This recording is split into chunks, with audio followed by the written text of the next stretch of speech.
Baik, kita berjumpa lagi untuk semua mahasiswa Teknik Informatika. Kita akan masuk di di minggu yang ke-6. Minggu yang ke-6, materi UI UX Designer. Kita akan mencoba membahas tentang apa itu prototyping. Ya. Mungkin di antara Anda ada yang sudah pernah mendengar atau bahkan sudah pernah membuat, ya, apakah mandiri atau juga bersama dengan tim, ya, itu untuk membuat apa yang namanya dengan prototyping. Oke, jadi prototyping itu nanti sebuah rancangan, ya, saudara, sebuah rancangan ide-ide yang dituangkan ke dalam sebuah bentuk, apakah itu yang bersifat aplikasi ataupun alat, ya. Oke, secara cepat kita akan melihat subtopiknya ada rapid, ya, rapid prototyping, kemudian dimensi, nanti ada representasi ruang lingkup, executability tahapan, kemudian nanti ada terminologi prototyping, metode, ya, deskripsi desain, sketsa, storyboard, skenario, teknik, dan prototyping tools. Nah, kenapa ini saya sampaikan di materi UI, UX, ya, karena sebetulnya UI itu isinya ini, ya. UI itu isinya sebenarnya kita bikin prototyping, hanya lebih ke arah kalau kita merujuk ke UI kan membuat interface, ya. Ya sebetulnya yang namanya kita bikin interface kan sesuatu UI, ya, sesuatu yang belum jadi gitu. Desain UI itu sesuatu yang belum jadi, sesuatu yang harus diimplementasikan. Nah, itulah yang namanya prototyping. Dan dalamnya kalau kita lihat ada sketsa dan sebagainya, ya. Jadi tujuan belajarannya ya tentunya mahasiswa bisa mengerti dan menjelaskan konsep rapid prototyping, mampu menjelaskan dimensi, terminologinya, kemudian apa namanya, metodenya, ya, deskripsi sampai dengan membedakan, ya, aneka prototyping yang ada. Baik, kita akan coba lihat di bagian yang pertama, ya, tentang apa itu prototyping. Kalau kita mendengar istilah prototyping itu biasanya berkaitan sama apa? Mesin, gitu, ya, sesuatu yang bersifat otomatis, prototyping, robot, ya, prototyping. Sebetulnya prototyping itu nggak cuma ke arah yang berbentuk fisik, ya. Aplikasi atau katakanlah yang kita buat dalam dunia informatika berbentuk digital, software, ya, itu juga ada istilah prototype. Karena prototype itu sebetulnya mentransformasi, ya, mentransformasi. Kalau transformasi kan mengubah dari satu bentuk ke bentuk yang lain. Nah, itu namanya transformasi, ya. Nah, apa yang ditransformasi? Yang ditransformasi itu adalah ide kita, gitu, ide. Ide menjadi sesuatu yang lebih berwujud. Jadi kalau Anda baru menuangkan yang namanya menuangkan sketsa, gitu, ya, Anda bikin sketsa, bikin gambar-gambar sebuah halaman opening web, ya, dari sebuah aplikasi, kemudian masuk ke halaman mainnya, gitu, ya, kemudian ada masuk lagi nanti ke paging yang lain dan sebagainya yang sifatnya masih di dalam ruang lingkup sketsa, ya, itu masih berupa ide. Tapi idenya sudah dituangkan, saudara, ya, sudah dituangkan. Nah, itulah yang namanya prototype. Jadi kita belum membuat aplikasi realnya, ya, itu namanya prototype. Karena dikatakan bahwa dia mentransform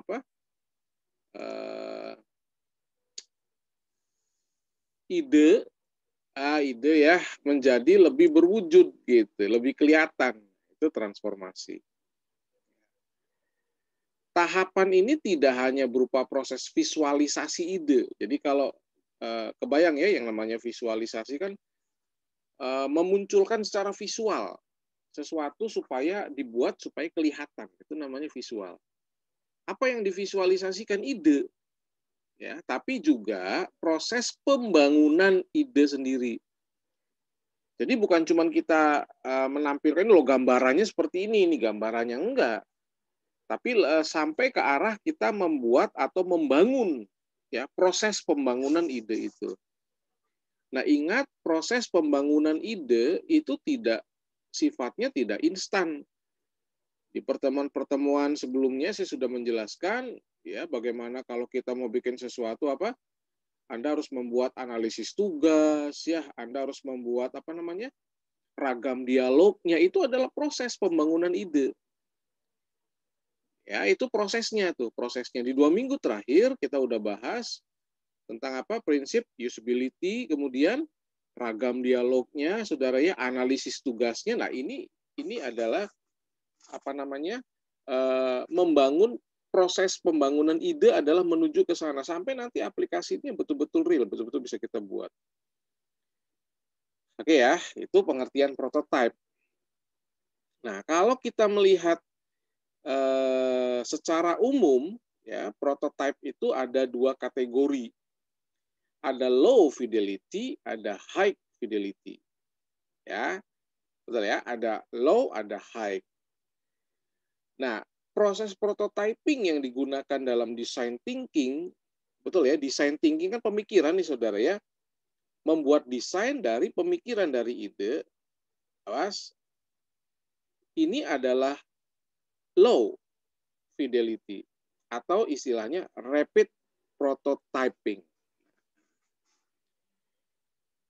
Apa sih sebetulnya gitu ya yang namanya low fidelity atau rapid prototyping?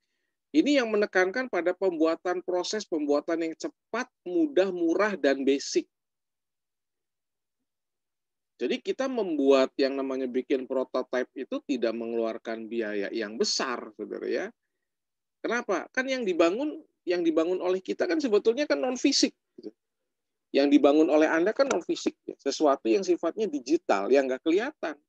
Bukan benda kayak Anda bikin prototipe sebuah mesin gitu kan, prototipe sebuah kendaraan. Ya, kalau nanti Anda membuat sebuah, katakanlah nih ada yang nanti main IoT gitu ya, main IoT. Apa sih IoT itu gitu kan? Lu IoT itu ya itu ya, bagaimana kita bisa menjalankan sesuatu, melakukan proses melalui koneksi internet gitu kan, IoT namanya. Otomatis kan ada alatnya tuh yang dipakai, saudara. Lah, kan Anda nggak membangun realnya, ya. Anda nggak membangun realnya. Yang Anda bangun apa? Prototype. Itu jadinya sebuah prototype yang perlu untuk dikembangkan lagi gitu. Ya, namanya juga prototype. Bentuk yang nantinya kita buat dalam skala real, ukurannya real, tapi kita buat dalam bentuk prototype. Dalam bentuk skala yang lebih kecil. Jadi yang penting gambarannya, oh prosesnya begini tuh. Pada saat real, konsepnya sama yang digunakan. Tapi tentunya alatnya akan berbeda kalau sudah sampai ke proses realnya. Makanya kalau kita bisa lihat gambarannya di sebelah kanan, saudara ya, sebetulnya yang namanya kita membuat prototyping itu dari apa, saudara?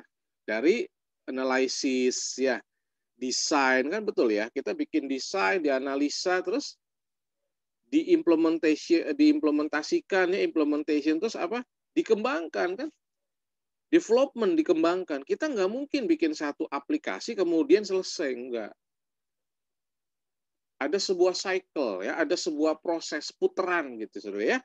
Ada sebuah proses yang dipakai untuk mengevaluasi yang ada di tengah ini, saudara. Jadi bisa jadi yang namanya proses desain dievaluasi, proses analisis dievaluasi, ya. Dalam bentuk sudah diimplementasikan juga dievaluasi lagi. Jadi formative evaluation itu tetap selalu ada. Ya, walaupun baru jadi prototypingnya. Jelas ya? Oke, ini pengertian prototyping. Jadi kalau nanti Anda bikin alat gitu ya, Anda bikin alat yang main-main di konsep IoT, yaitu prototype, kan?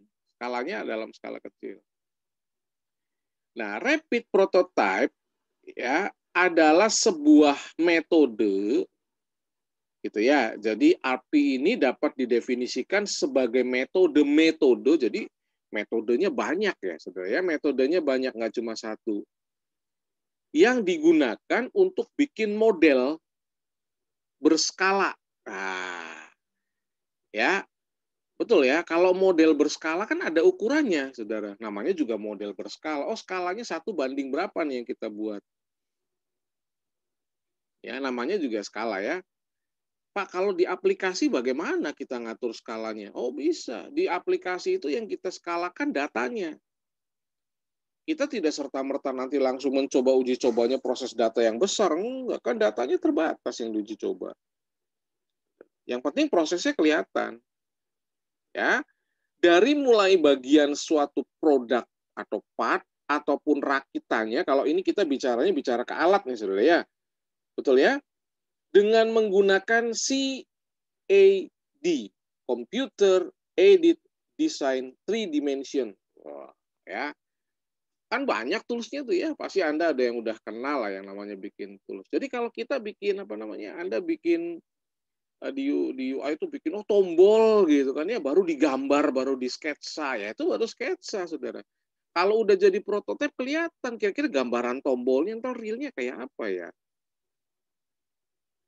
Ya, saudara ya, betul ya.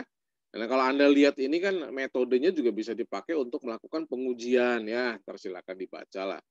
Nah, intinya bahwa yang namanya rapid prototype itu adalah membuat ya sesuatu ya secara berskala. Jadi ada tahapan-tahapan dan kita harus membatasi ruang lingkup itu yang nantinya akan dibuat prototipenya.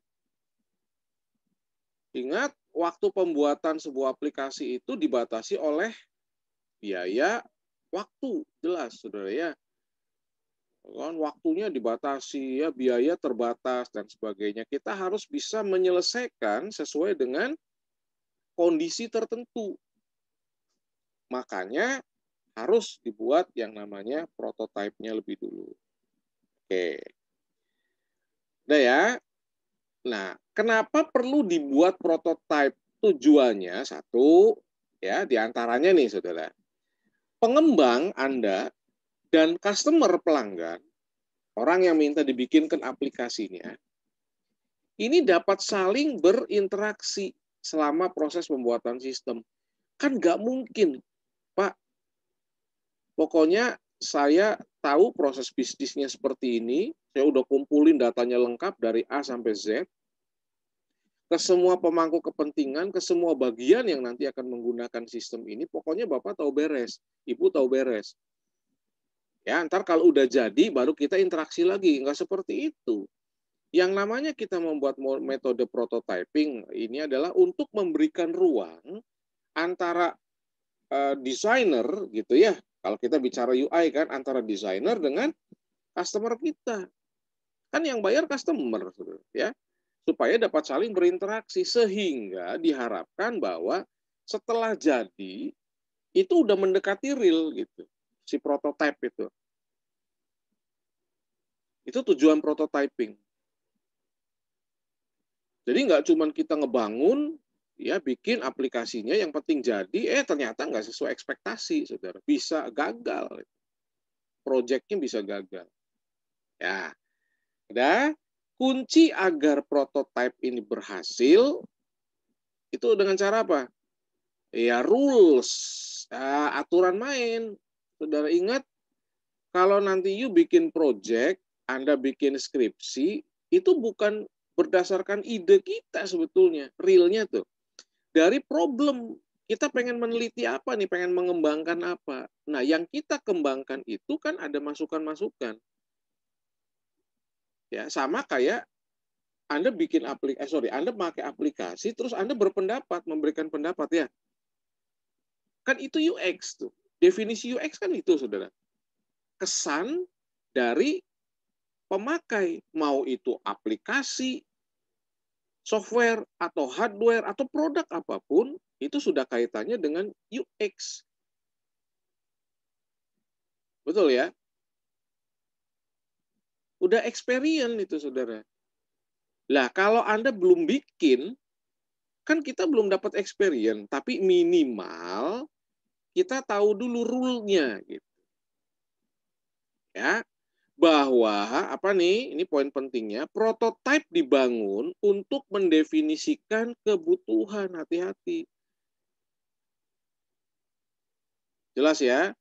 Jadi kalau ini real, kalau kita bicara real ya, kalau Anda bikin project, bikin skripsi memang sebetulnya agak sulit kalau memang itu nantinya berangkatnya adalah aplikasi yang akan diimplementasikan ya, agak sulit kalau wajib untuk menuju ke sana. Tapi tidak menutup kemungkinan aplikasi-aplikasi yang dibangun oleh Anda ya pasti ada yang berangkat dari kebutuhan. Itu ya, Saudara ya. Nah, ini gambaran prototipe nih. Ini kunci supaya prototipenya bisa berhasil. Jadi kita nggak bisa membangun asal saja. Bikin user interface UI asal aja nggak bisa ya. Harus sesuai dengan aturan ya, apalagi kalau kita bicara real ya. Pelanggan. Nah, pelanggan itu apa ya? Pelanggan itu adalah objeknya. Jadi kalau Anda misalkan ada objek penelitian, ya Anda pengen bikin sistem informasi akademik misalkan di satu sekolah nih yang gampang aja. Pelanggannya siapa? Ya pelanggannya sekolah itu. Ya, kalau dalam konteks bisnis itu tidak harus berbicara uang, saudara, hati-hati. Yang namanya konteks bisnis itu adalah aturan proses di dalamnya. Aturan main itu bisnis. Itu proses bisnis. Lah itu yang harus dikuasai, yang harus nanti muncul dalam aplikasi yang kita ciptakan, yang kita buat. Jadi mengakomodir kebutuhan-kebutuhan yang memang dibutuhkan oleh si pelanggan. Itu ya. Nah, prototipe akan dihilangkan sebagian atau seluruhnya dan perangkat lunak aktual direkayasa dengan kualitas dan implementasi yang sudah ditentukan. Jadi kalau nanti si prototipenya udah jadi loh, Bu, Pak, gambarannya seperti ini nih, udah oke belum nih? Kalau udah oke, baru Anda membangun dalam skala yang sesungguhnya. Ya, yang Anda bangun sebetulnya ya apa namanya memang lebih ke arah kalau yang mengembangkan ke nyentuh ke IoT lebih gampang ya. Kalau IoT yang Anda ciptakan itu pasti prototype. Udah, begitu aja. Ya, prototype kan dalam skala kecil. Katakanlah kalau kita pengen mengukur kelembaban tanah. Ya. Emang demonya di sawah kan enggak kan ya, betul sudah ya. Demonya mungkin di pot ya atau media yang diberi tanah ya, di spray gitu kan airnya dengan mini spray semprotan kecil. Gitu kan? Nah, itu prototype. Tapi kalau yang skalanya software, saya lebih menekankan bahwa ruang lingkup yang diatur dalam skalanya adalah datanya. Jadi kan gini, contoh ya, Anda bikin sistem informasi akademik, siswanya 4.000 orang, emang Anda mau masukin 4.000 mahasiswa ke dalam database? Ya kan nggak mungkin. Sampling aja, satu prodi, dua prodi, dari prodinya kelas tertentu, semester tertentu. Nah itu namanya prototype. Itu udah prototype namanya. Baik, jelas ya? Itu tujuannya. Oke, next lagi ya. Beberapa metode rapid ya, saudara ya. Ini metodenya banyak lah ya. Kalau Anda nanti baca, mungkin akan ketemu lebih banyak lagi ya. Ada yang stereolitografi ya, SLE ya, SL, 3D. Pasti kalau ini sebenarnya kalau yang anak-anak lebih ke desain itu pakai 3D ya, pemodelan pola ya, SLS saudara ya. Kemudian ada laminating tuh. Ya, fuse deposition modeling, ya, solid ground dan sebagainya banyak nih. Kalau Anda nanti lihat itu banyak mesin tuh saudara ya, alat wah dibikin di prototipe bagaimana kan kita nggak bangun alatnya. Kita bangun apanya? 3D-nya yang dibangun. Nah, kalau kita bicara dalam UI, UX apanya? UI khususnya, ya rancangannya. Sampai kelihatan real gitu rancangannya. Bukan cuman sketsa ya. Nah, itu adalah prototipe. Kalau baru bersifat sketsa itu belum dikatakan sebagai prototipe, hati-hati. Baik, next lagi ya. Nah, ini ada terminologi gitu ya. Cara kerja nih. Betul ya? prototype, working prototype. Yang pertama ya, ini ruang lingkupnya nih saudara ya, ruang lingkupnya. Nanti tinggal kita mau pakai yang mana gitu kan? Yang cepat yang mana sih sebetulnya? Yang pertama adalah prototype horizontal. Udah ya. Ini 1 dan 2 biasanya yang nanti kalau yang kita pakai di ruang lingkup informatika itu 1 dan 2. Prototype horizontal, ruang lingkupnya luas. Wah, ya. Ruang lingkupnya luas. Mengerjakan sebagian besar interface tapi nggak mendalam. Ya.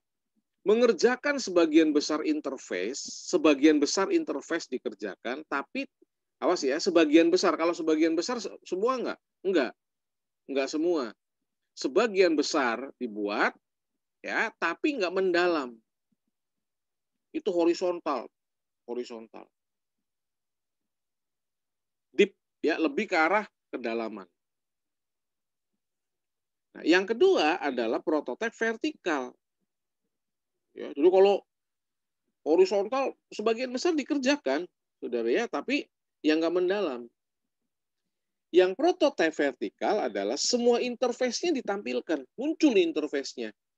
Tapi kemampuannya nggak ditampilkan. Kita hanya murni bikin rancangan user interface-nya saja. Jelas ya, saudara ya? Lah, kalau nanti Anda mengerjakan skripsi itu biasanya di tahap awal dalam seminar itu adalah poin 2 ini yang muncul nih. Gitu, prototipe vertikal. Kalau udah di pengujian biasanya prototipe horizontal. Ya. Udah mulai dikerjakan gitu ya, tapi memang kan nggak maksimal karena ya namanya juga prototipe, belum real. Jelas ya, saudara ya. Jadi tinggal Anda melihat, oh iya ternyata saat nanti saya bikin di seminarkan itu sampai bab 3 itu rancangan murni. Ya, rancangan murni, saudara, isinya itu. Oke, kemudian ada early prototyping ya, prototype cepat biasanya sih ini lebih ke arah yang ke sipil ya, saudara ya. Lalu ada late prototype. Jadi yang poin 1, poin 2 itu lebih ke arah yang kita ya, ke arah information technology. Baik, next ya. Nah, ini ada beberapa yang ini ada 1 2 3 ada late lalu ada low. Ya, ada low. Ini yang paling lemotnya lah katakanlah ya. Prototipe dengan tingkat ketepatan yang rendah. Namanya juga ketepatan yang rendah, nggak akurat-akurat banget. Ya, digunakan di awal, digunakan dengan skenario dapat diputar ulang, kumpulan sketsa frame, ya, urutan inti baru cerita ya, bagaimana kemungkinan dan peningkatan setiap aktivitas. Artinya belum mengerucut ke ketampilan sebetulnya, saudara. Ya, makanya kalau tadi saya bilang yang Anda buat itu biasanya kalau Pak, bisa nggak kita bikin early prototyping? Bisa saja. Tapi early prototyping itu Anda belum tentu menyentuh semua interface. Yang bagus kan semua interface ditampilkan dan apa? Mengerjakan di dalamnya. Ya, dan mengerjakan di dalamnya. Dalamnya dikerjain gitu. Ya, tapi kalau masih bentuk prototype itu enggak. Oke ya. Ini ada contoh ya, saudara ya. Contoh, ini ada low fidelity ya, ketepat contoh storyboard ya digunakan di awal desain ya, skenario ini storyboard. Story namanya juga story kan cerita. Ya. Sketsa penting untuk low fidelity prototyping. Awas ya, jangan takut buat kemampuan gambar. Awas, user interface itu tidak harus langsung ke komputer. Hati-hati, orang tukang gambar nih bikin bangunan, saudara. Kalau dia jago sketsa, nggak langsung butuh AutoCAD atau SketchUp misalkan. Dia bikin gambar dulu, sketsa dulu, gambaran dulu. Ya, nah Anda juga sebetulnya bisa menggunakan cara sketsa ini. Jadi tidak harus langsung menuju ke komputer Anda bikin apa UI itu, saudara. Ya kan? Menyajikan tampilan yang kotor dan cepat dari interface. Oke. Example 3-nya adalah wizard of OZ. User berpikir mereka berinteraksi dengan komputer, tapi developer lebih hasilnya pada sistemnya. Jadi gini, user berpikir mereka berinteraksi dengan komputer, tapi Anda ya lebih menanggapi hasilnya daripada sistemnya. Dilakukan di awal memahami apa yang harus user. Apa nih, saudara? Melakukan apa nih? Wawancara, mencatat semua kebutuhannya dan sebagainya. Namanya juga wizard, panduan. Jadi awas ya, ternyata bikin UI itu nggak gampang, saudara, sebetulnya. Prosesnya tuh nggak gampang, bukan cuma ngegambar, enggak. Ya, tapi menuangkan ide-ide yang ada. Nah, idenya dari mana? Dari problem, gitu. Problemnya pelanggan. Ini pelanggan butuh apa sebetulnya? Lah, kita bikinkan melalui rancangan yang Anda buat. Kan ceritanya seperti itu, saudara, ya, urutannya. Nggak Anda bikin dulu nih, Pak, saya bikin sesuatu, mau make nggak? Kan enggak, saudara, ya. Ada masalahnya dulu, pelajari proses bisnisnya dulu, kita bikinkan desainnya. Jadilah sebuah prototype. Jelas ya? Nah, yang 6, mid fidelity prototyping, ya, dengan tingkat ketepatan sedang. Contohnya apa? PowerPoint, Illustrator, banyak lah, ya. Silakan nanti Anda bisa mengembangkan sendiri ya. High fidelity pakai apa? Macromedia, Director, VB, Flash. Artinya sudah dalam bentuk prototipe. Jadi bikin frame tuh udah betul Anda ngebikin frame gitu. Sekalipun awas tadi kalau yang apa? Yang vertikal semua interface-nya dibuat ya, tapi nggak ada proses di dalamnya, tapi interface-nya kelihatan gitu. Beda sama yang horizontal kan tadi ya. Silakan Anda mengadopsi yang mana. Ya, tentunya sesuai dengan ruang lingkup ya. Kalau ruang lingkupnya luas ya kita nggak mungkin bikin semua kan, sampling aja. Ya, berarti yang mana? Yang vertikal, nggak mungkin yang horizontal kan? Ya. Baik, kalau ini mah tools ya, saudara ya. Mungkin toolsnya sekarang udah lebih banyak gitu kan. Ada draw pen program ya, lalu apa namanya slideshow, wah banyak lah. Silakan nanti ini kan namanya juga bikin apa namanya bikin prototype ya, menggambarkan supaya apa? Supaya apa yang nanti kita buat itu dipahami oleh user. Ya, Macromedia Flash, Director, banyak saudara ya. HTML kalau Anda mau bikin sekarang, wah, enak pakai PHP, bikin lah pakai PHP, CSS bikin lah pakai CSS. Gitu ya. Pakai WordPress Pak yang gampang gitu kan. Boleh, nggak ada masalah. Itu tools, bicara tools aja ya. Ya, UIMX tools sekarang lebih banyak pasti ya. Anda pasti lebih hafal dari saya, silakan ya bisa digunakan. Nah, ya keuntungan dari prototyping nih keuntungannya. Pertama, end user dapat berpartisipasi aktif. Tuh ya. Kemudian apa? Penentuan kebutuhan lebih mudah diwujudkan. Pengembangan waktu lebih singkat. Ya. Waktu pengembangan bisa berkurang, mengurangi biaya. Betul ya. Keterlibatan pengguna, apa namanya, feedback-nya terukur, jelas, saudara, mana yang kurang dan sebagainya. Kan? Lalu apa? Keinginan pengguna tuh difasilitasi oleh kita gitu. Karena apa? Pengguna berinteraksi sama kita. Hasilnya lebih tinggi satisfaction-nya. Ya. Kemudian apa? Pengembang tahu kira-kira oh nanti untuk next-nya tuh, future-nya tuh yang perlu dikembangkan ini loh, Pak. Ya, sekarang udah jalan nih, tapi nanti kalau Bapak Ibu pengen mengembangkan, ya saya sudah siapkan konsepnya. Kalau dilihat dari sisi pengembang ya, dari sisi kitanya ini sebetulnya ini keuntungan prototyping. Jadi sebagai dokumentasi untuk pengembang itu prototyping. Baik, cukup jelas ya, mudah-mudahan cukup jelas saudara ya. Nah, kerugiannya apa? Ya proses analisis dan perancangan singkat ya, karena prototyping sih jadinya sudah ya nggak langsung ke realnya tuh. Ya, mengesampingkan alternatif pemecahan masalah, ya kan bisa ya, bisa tidak. Ya, sebetulnya relatif. Kemudian apa? Biasanya kurang fleksibel menghadapi perubahan. Prototipe tidak selamanya mudah diubah, prototipe terlalu cepat selesai, ya ini kerugiannya. Tapi ingat kan kita bicara tentang apa? Tentang mencari cara yang murah. Ya, kalau kita bikin dengan budget yang tinggi ya enggak masalah, Saudara ya. Tapi kalau low budget ya kita bikin dalam bentuk prototype. Hati-hati ya, Saudara ya. Karena kalau kebayang ya kalau Anda bikin project berapa ya? 6 bulan ya. Waktu 5 bulan. You bikin skripsi waktu 6 bulan memang ya, tapi efektif paling 4-5 bulan efektifnya. Dan itu sangat singkat. Anda nggak mungkin membuat sebuah aplikasi dalam ruang lingkup yang sangat luas. Enggak, makanya dibuatlah sampling. Nah, itu prototype yang kita buat itu. Ya, dalam tempo 6 bulan Anda membuat aplikasi kelas enterprise, nggak mungkin. Nggak akan selesai. Apalagi sendirian bikinnya, nanti kalau deskripsi. Ya. Baik, ini kira-kira ini langkah-langkahnya ya.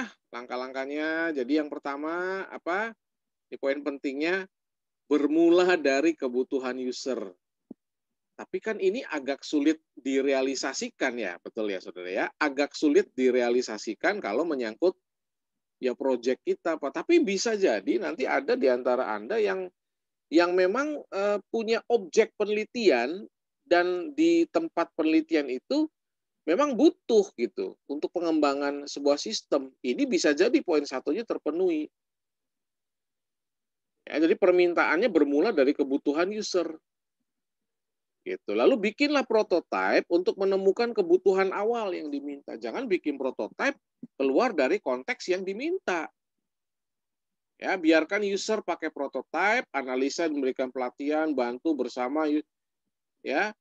Jadi memang kita nggak bisa membiarkan, yang penting kita dulu menyelesaikan, nanti kemudian kita enggak, Saudara ya. Di dalam prototipe itu harus ada interaksi ya. Ada interaksi yang terjalin. Implementasikan saran perubahan ya. Langkah ketiga sampai user puas, tiga terus tuh. Ya poin 3 ini kan betul ya Saudara ya. User melihat fungsi, sifat prototipe, ini masukan-masukan. Ya, baru rancang dan bangun sistem akhir. Lu bikin prototipe. Jadi nggak langsung poin 6. Ya, rata-rata mahasiswa nih, Saudara ya, banyak nggak poin 1, 2, 3, 4, 5 boro-boro dikerjakan.